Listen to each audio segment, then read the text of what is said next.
అందరికీ జై శ్రీరామ్, జై హిందూ. యూట్యూబర్ వైష్ణవి ఈ అమ్మాయి మీద చాలామంది పాటలు రాసిండ్రు, పాటలు కూడా వాడినరు. మొత్తం 2 తెలుగు రాష్ట్రాల్లో ఉన్నటువంటి ప్రతి ఛానల్, యూట్యూబ్ ఛానల్ కాడికి వెళ్ళి మొదలు పెడితే శాటిలైట్ ఛానల్ దాకా వాళ్ళ ఇంటికాడికి పోయి ఆ అమ్మాయిని వీడియో తీసి యూట్యూబ్లో అప్లోడ్ చేయము ప్రతి ఇంటికి కూడా తెలుసు. 2 తెలుగు రాష్ట్రాల్లో ప్రతి ఇంటికి వైష్ణవి గురించి తెలుసు. ఇంత స్ప్రెడ్ అయిన న్యూసు అసలు ఇప్పుడు ఈ కేసు ఎక్కడి దాకా వచ్చింది, ఏం జరుగుతుంది అని ఎవ్వరికీ తెలియదు. అసలు ఏం జరిగింది, ఈ హరిబాబు కుటుంబం యొక్క బ్యాక్గ్రౌండ్ ఎంత పెద్దగా ఉంది. వాస్తవానికి ఒక కుటుంబానికి బ్యాక్గ్రౌండ్ ఉంటే తప్పితే ఆ కేసు అనేది ముందుకు సాగదు. ఎందుకంటే ఎవరి నుంచో ఒత్తిడి, ప్రెషర్ అనేది ఉంటుంది. అలాగే వీళ్ళు పక్కా ప్లాన్ తోటి, ప్రణాళికతోటి ఉంటే తప్పితే ఎవిడెన్స్ అనేది దొరకాయి. ఏం జరిగిందో ఈ వీడియోలో ఒక్క 2 విషయాలు తెలుసుకుందాం. ప్లీజ్ లైక్, షేరు, సబ్స్క్రైబ్, అలాగే మీ యొక్క అభిప్రాయాన్ని కింద కామెంట్ చేయండి. ఐప్ బటన్ మాత్రం ఖచ్చితంగా ప్రెస్ చేయాలి. ఇట్లాంటి వీడియో అనేది ఖచ్చితంగా వైరల్ కావాలంటే ఖచ్చితంగా మనం ప్రెస్ చేయాలి. ఎందుకనంటే ఒక ఎమ్మెల్యే ఇంట్లోనో, ఒక ఎంపీ ఇంట్లోనో, లేదంటే ఒక ఎమ్మెల్సీ ఇంట్లోనో ఎక్కడికి వెళ్ళి పొలిటికల్ పవర్ ఉన్న వాళ్ళ ఇంట్లో వాళ్ళ అమ్మాయికి ఇట్లా జరిగిన ఉంటే ఇప్పటి వరకు ఇమ్మీడియట్లీగా వాళ్ళకు ఫాస్ట్ అండ్ కోర్టు ఉంటుంది కదా, ఆ కోర్టులో కేసును ప్రొడ్యూస్ చేసి వీళ్ళకు నిందితులకు శిక్ష పడేలా చేసేవారు. కానీ ఇక్కడ ఉన్నది ఒక మధ్యతరగతి కుటుంబం. అదేమో సినిమాలు చెప్పినట్టు ఈరోజు కూడా అడుక్కుంటే అన్నం దొరుకుతుంది, కానీ న్యాయం అనేది మాత్రం దొరకడం లేదు. వైష్ణవి కుటుంబం ఏం పాపం చేసింది? వాడిని తీసుకొచ్చి ప్రేమించకపోయినా వాడు పెట్టిన టార్చర్ను బట్టి ఇంట్లో పెంచుకున్నారు. వానికి కొరుట్ల దగ్గర ఒక స్థలం కొనిచ్చిండ్రు. ఇంటి అల్లు లెక్క కాదు, ఇంటి కొడుకు లెక్క సాదుకున్నారు. ఇన్ని సంఘటనలు జరిగిన తర్వాత వాడు మనిషి రాక్షస ఒక 4 నెలల గర్భిణిని ఆ రకంగా చేసి ఆ రోజు నైటు పక్కా ప్లాన్ తోటి, మనకు సీసీ కెమెరాలో కూడా కనబడతా ఉన్నాయి. సీసీ కెమెరాలో కొన్ని, నేను అలా ఊరికి కూడా పోయినా, కొన్ని ఏరియాలలో సీసీ కెమెరాలు ఉన్నాయి రోడ్డు పక్కన. ఆ సీసీ కెమెరాల్లో రికార్డింగ్ అయినట్టు, అలాగే కొరుట్లలో వీళ్ళు ఎక్కడెక్కడ అంటే మూవ్ ఆఫ్ చేసిరు.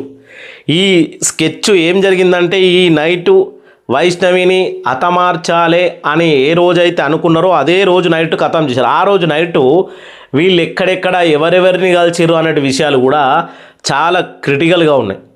ఒక రాజకీయ నాయకుడిని, అలాగే ఇంకా కొంతమంది ఉన్నతమైన వ్యక్తులను కలిసిన తర్వాతనే పక్కా ప్లాన్ తోటి వీళ్ళు ఇలా చేయడం జరిగింది. లేకపోతే వీళ్ళకి అంత ధైర్యం లేదు.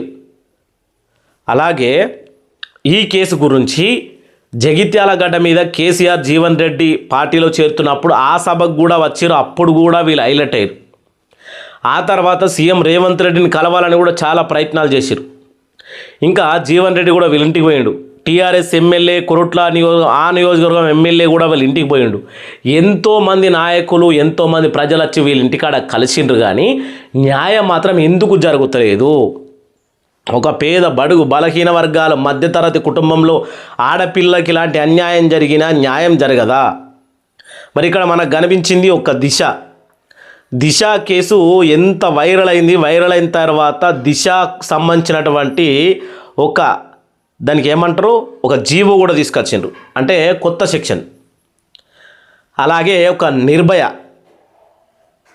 ఇలా అన్ని వాళ్ళకు సంబంధించినటువంటి సెక్షన్లు తీసుకొస్తున్నారు. కానీ అట్లాంటి ఆడబిడ్డలకు అన్యాయం జరిగినప్పుడు ఏమాత్రం కూడా తొందరగా శిక్ష పడతలేదు అనేది కరెక్ట్గా. ఇప్పటికీ 3 నెలలు అవుతుంది వైష్ణవికి అలా జరిగి వాడు జైలుకి వెళ్ళి 3 నెలల దినం అవుతున్నా, కానీ ఇప్పటికీ మరి కేసు ఎక్కడి దాకా వచ్చిందనేది కూడా ఎవ్వరికీ తెలియదు. ప్రతి ఒక్కరు ఏమనుకుంటా ఉన్నారంటే కేసు ఆల్రెడీ జరుగుతూ నడుస్తూ ఉండొచ్చు అని అనుకుంటా ఉన్నాం. 3 నెలల కింద అమ్మాయి అలా అయిన తర్వాత ఎంతోమంది, ఎందుకంటే ఎగ్జాంపుల్గా బేసిక్ చేసి తీసుకుంటూ ఉంటారు. ఇప్పుడు యూట్యూబర్ ఒక వైష్ణవినే నిండు శూలాలనే రకంగా చేసినటువంటి కుటుంబం హాయిగా జైల్లో హ్యాపీగా 3 పూటలు తింటూ ఉన్నారు. మనకేంద్ర బాబు, మనం చేస్తే ఏమవుతుంది అనేటువంటి ఒక ఉద్దేశం కూడా వస్తుంది క్రిమినల్స్ మైండ్ ఉన్నోళ్ళకు. ఇట్లా కూడా ఆలోచన చేయాలి కదా.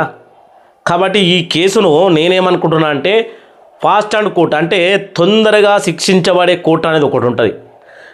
దానికి సబ్మిట్ చేయాలి. అక్కడ నుంచి ఈ కేసును తొందరగా టేకప్ చేసి వాళ్ళకు శిక్ష పడేలాగా ఫస్ట్ A1లో ఉన్నటువంటి హరిబాబుకు శిక్ష పడేలాగా చెయ్యాలని నేను కోరుకుంటా ఉన్నా. మరి మీ అభిప్రాయం ఏంది? ఆంధ్రలో ఒక చిన్నారి, మన తెలంగాణలో ఈ కేసు అయిన తర్వాత ఇంకో అమ్మాయి, ఇట్లా చాలా జరుగుతూ ఉన్నాయి రోజు ఒక విషయాలు. కాబట్టి ప్రభుత్వాలు స్పందించి తొందరగా నిర్ణయాలు తీసుకోకపోతే ఇట్లా జరుగుతాయి. కాబట్టి ఫాస్ట్ అండ్ కోర్టుకు తీసుకెళ్ళి వాళ్ళకు తొందరగా శిక్ష పడేలా చేయాలని కోరుకుంటా ఉన్నాం. అందరికీ జై శ్రీరామ్, జై హిందూ.